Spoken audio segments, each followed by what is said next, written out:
to This Week in Baseball Player Profiles, as we profile Eli Fahnestock from Andover High School in 316 Baseball. Welcome to the show. Yeah, thank you for having me, Coach. I appreciate it. So, Eli, with high school baseball last season being canceled, had to be a bummer. For sure. What are you guys doing now to prepare for this upcoming season? Yeah, obviously right now we're in the middle of the fall season. Actually, the fall season's starting to come to a close as we head into the winter. So the 316 organization's done a great job making it really easy for us to get our reps in, because baseball is a game of failure, and so at the end of the day, it's about consistency. So really, it's doing something every day. How can I get better? To prepare for the season and what that brings along with it. And so just outside of the baseball side of things and the physical aspect of that, there's also your nutrition and working out, which honestly are probably two more important things, just because that's really what's gonna separate you from other guys and make you really stand out once the spring season comes about. And then on top of that, there's something that really gets overlooked a lot of time. That's also your mentality, because baseball, as I just said, is a game of failure, and so you're gonna fail a lot of the time, and it's really how you respond to that adversity and how you handle that. And so there's ways that you can work on that in the off season, so that once you get to the wear and tear of the spring season, you're able to handle all of that. So what are you doing personally to get better? So we've been as we know, we've been working together. We've been hitting throughout the week and playing games on the weekends. So really, it's just about getting live ABs and continuing to get reps, as I said. And so that's what I've really been focusing on. And also along with what I'm eating, what I'm putting in my body, what I'm doing as far as workouts go, and then also working on my mentality and just the mental aspect of the game as well. Right. So how do you think your high school team's going to do this summer? I think we're going to do well, yeah. I think we're really going to do well. And a lot of that comes from the fact that, we all have a great young core of guys that love being around each other and have fun playing together, which is a huge part of it, because when you really think about it, if you're not having fun, then why are you playing and why are you doing it? So we have a great leaders, in our senior class that are really going to be able to contribute, and then also younger guys as well that are going to help out as well. So it's going to be a fun season, and really the main thing is just the fact that we're going to be able to be out there again playing around together, not only as a school but just a community come together, and even a state being able to play again. Right. Well, something I know pretty interesting. You're valedictorian of Andover. Congratulations on that. Yeah, thank you. You have a 4.42 GPA, 33 ACT. That is just remarkable. What do you plan on doing with that?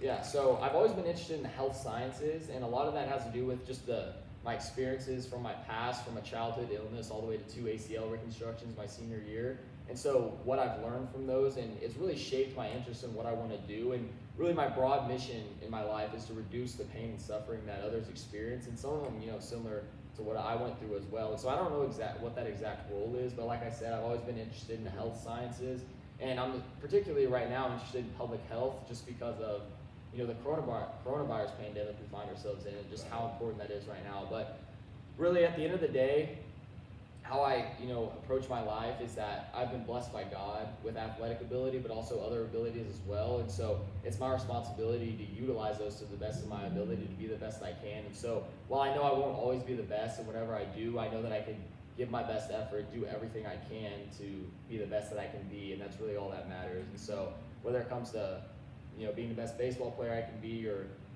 helping others, serving others in whatever career role I find myself in, that's really how I look at it. That's pretty awesome. Where are you looking to attend next year? What college? Yeah, so my top 2 schools right now are Johns Hopkins University up in Baltimore, and then MIT in Boston. And so I'll find out whether or not I get admitted into both of those in the middle of December, so I'll have to wait a little bit to then. Right. So it's going to be a long month and a half or so for me now, but I'd be able to play baseball there as well. But those are my top 2 schools, but if I don't get into them, it's not the end of the world either. I can't hang my head on that, and there's gonna be other opportunities that I'll get to evaluate to see where I'll be able to play and get an education, because I know, because of my interest being that broad, and there's a lot of ways that it can go in different roles, then there's a lot of places that would be a great fit for me. Well, if you end up going to one of those 2 places, you're gonna come back to Wichita? Oh, absolutely. Wichita's always home. I've been born and raised here. I've got family here, so of course. Well, there you go. So outside of baseball, what are your hobbies? Yeah, so here's an interesting thing, and one thing a lot of people don't know about me is that I love to hike, specifically like in the mountains in Colorado. And so actually my family and I try to get that worked out for once or maybe even twice a year to go and do that. And really the reason that means so much to me, being able to do that, is just because it's the culmination of everything I enjoy doing. And, you know, obviously it's a physical challenge. You know, hiking's hard. And then at the same time, you're also being challenged mentally because you get to the point, even when you get up to the mountains, you're literally getting challenged mentally because there's less oxygen. But that's not necessarily what I'm talking about here, more of the fact that, you know, you got to keep going, you got to keep pushing forward. And really, there's a lot that you can learn from that. And then at the same time, you know, you get to be in nature and experience other things that maybe some other people don't get to experience, and be with your loved ones and your family members. And so, and then one thing also that I think is really cool is sometimes I wonder whenever I'm hiking, you know, if I'm standing somewhere maybe a little bit off the path or something, I wonder, you know, has anyone seen what I see from here, or has anyone stood where I stand right now, or walked where I walk right now? And so that's something that's really cool too to me about hiking. That sounds very interesting. It really does. Yeah. Where are the biggest mountain you've ever hiked?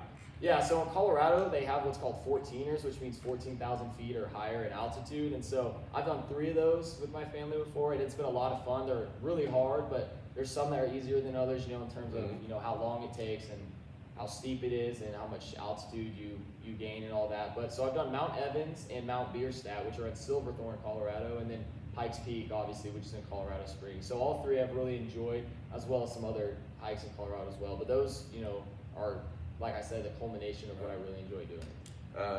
So the MLB playoffs going on right now. Who do you got in the World Series? I got the Dodgers. I got to be rooting for the Dodgers, and I know as a Braves fan, you're probably still a little bit hurt about that from loss, Game but- 7.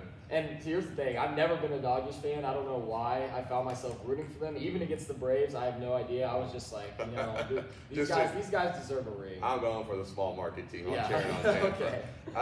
Okay. Who's your favorite team in Major League? So my favorite team is the Kansas City Royals. So it's been a little rough these past few years, but at the end of the day, I still think about our 2015 World Series run, and that makes me feel a lot better. There you go. Who's your favorite player? So my favorite player, this is a popular answer, but it's Mike Trout. And, you know, as an outfielder, it makes a lot of sense for me for my favorite player to be an outfielder because there's so much I can learn. And, you know, baseball is one of the rare sports where almost everyone unanimously agrees on who the best player is. Because if you ask almost anyone who at least, you know, has been around baseball or knows baseball, they're going to tell you Mike Trout's the best player. And so, and there's a reason for that. You know, his consistency across the board throughout his entire career has been absolutely amazing. And even just from when I'm, you know, being an up-and-coming player, there's so much I can learn from that. And really, baseball is a game of imitation as well. And, you know, looking at what the pros do, seeing what they do, and being able to replicate that to the best of your ability, and just continue to get better in that way. So that's why Mike Trout's my favorite player. Cool. MLB The Show. You any good at it? So I downloaded MLB The Show 20 on my PS4, and I haven't played it that much. This was actually a while back, several months ago, but I recreated myself on Road to the Show, so I just got drafted by the Detroit Tigers in their AA affiliate, so we'll see how that goes, but I'll have to let you know. Well, good. Well, that concludes this week in baseball player profiles. Next week, we will profile Logan Watkins from the Chicago Cubs, Goddard High School, and Wichita Slugger alum. I want to thank 316 Baseball, Elite Recruiting Services, and Played Again Sports for their sponsorships. Thank you.